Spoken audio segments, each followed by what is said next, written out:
Bismillahirrahmanirrahim. Assalamualaikum warahmatullahi wabarakatuh. Perkenalkan, nama saya Twinda Rizky Adeha dengan NIM 119106233960 dari kelas 6C Manajemen Pendidikan Ekonomi dari Universitas Islam Negeri Sultan Syarif Qasim, Riau. Baiklah, video pembelajaran ini saya buat untuk memenuhi tugas mata kuliah Micro Teaching dengan dosen pengampu Ibu Mahdar Ernita, SPD, MED. Baiklah, pada pertemuan kali ini kita akan membahas materi terkait perdagangan internasional.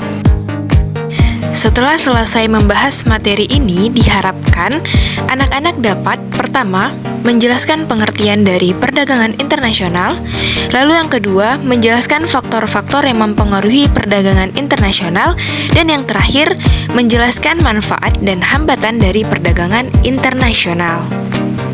Seperti yang kita ketahui bahwa setiap negara memiliki potensi sumber daya alam yang berbeda-beda. Contohnya adalah Saudi Arabia, di mana Saudi Arabia ini merupakan negara yang sangat kaya akan minyak bumi. Namun, mereka memerlukan sumber daya alam yang lain, contohnya adalah karet.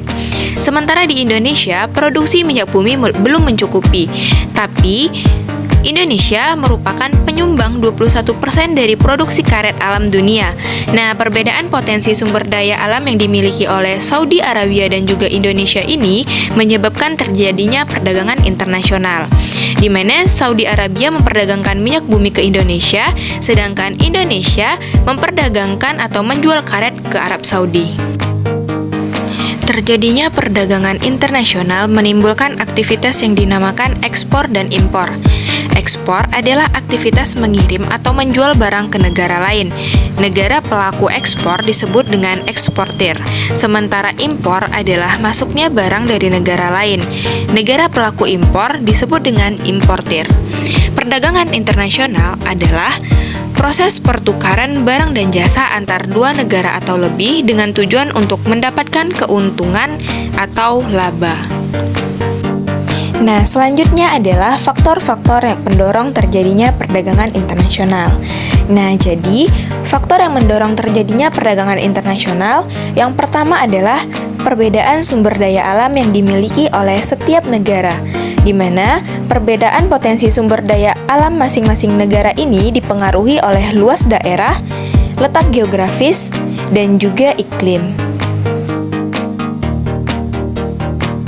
Yang kedua, perbedaan tingkat kualitas sumber daya manusia, di mana suatu negara yang kualitas sumber daya manusianya tinggi akan menghasilkan barang dan jasa dengan mutu atau kualitas yang lebih baik.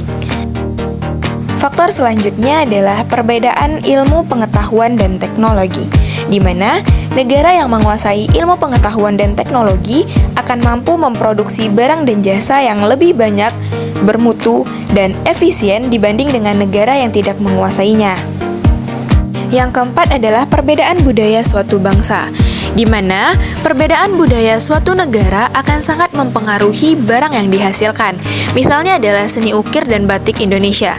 Seni ukir dan batik ini merupakan daya tarik sendiri bagi negara lain untuk membeli barang tersebut. Demikian juga dengan keramik Cina yang akan menjadi daya tarik tersendiri bagi negara lain. Dan yang terakhir adalah perbedaan yang mempengaruhi perdagangan internasional. Contohnya adalah perbedaan harga barang, perbedaan upah, dan biaya produksi, serta perbedaan selera. Baiklah, selanjutnya kita akan membahas tentang manfaat dan hambatan dari perdagangan internasional. Adapun manfaat dari perdagangan internasional ini, yang pertama adalah mempererat hubungan antar negara baik secara bilateral maupun multilateral. Yang kedua, setiap negara dapat memenuhi kebutuhan barang dan jasa. Lalu, manfaat yang ketiga adalah pendapatan negara yang meningkat melalui perolehan devisa hasil ekspor. Yang keempat, dapat memperluas lapangan kerja. Yang kelima, mendorong kegiatan produksi, dan yang terakhir, mendorong kemajuan ilmu pengetahuan dan teknologi di masing-masing negara. Di samping manfaat yang dapat diperoleh dari perdagangan internasional, ada beberapa hambatan yang terjadi dalam perdagangan internasional. Hambatan dari perdagangan internasional yang pertama menyangkut dengan harga barang luar negeri yang lebih murah dari hasil produksi dalam negeri. Nah, pertanyaannya, mengapa sih harga barang luar negeri lebih murah? Jadi di sini ada beberapa negara yang menganut politik dumping, yaitu kebijakan menjual barang di luar negeri lebih murah daripada di dalam negeri. Kebijakan ini bertujuan untuk meningkatkan devisa suatu negara. Hambatan perdagangan internasional yang kedua adalah bea masuk yang tinggi. Hambatan yang ketiga yaitu adanya proteksi, di mana proteksi adalah kebijakan untuk melindungi produksi dalam negeri. Hambatan yang keempat adalah adanya kuota. Kuota di sini merupakan kebijakan untuk membatasi jumlah ekspor dan impor barang dari suatu negara. Hambatan perdagangan internasional yang lain yaitu ada pertentangan politik dan juga ada peperangan. Baiklah, sekian video pembelajaran terkait materi perdagangan internasional.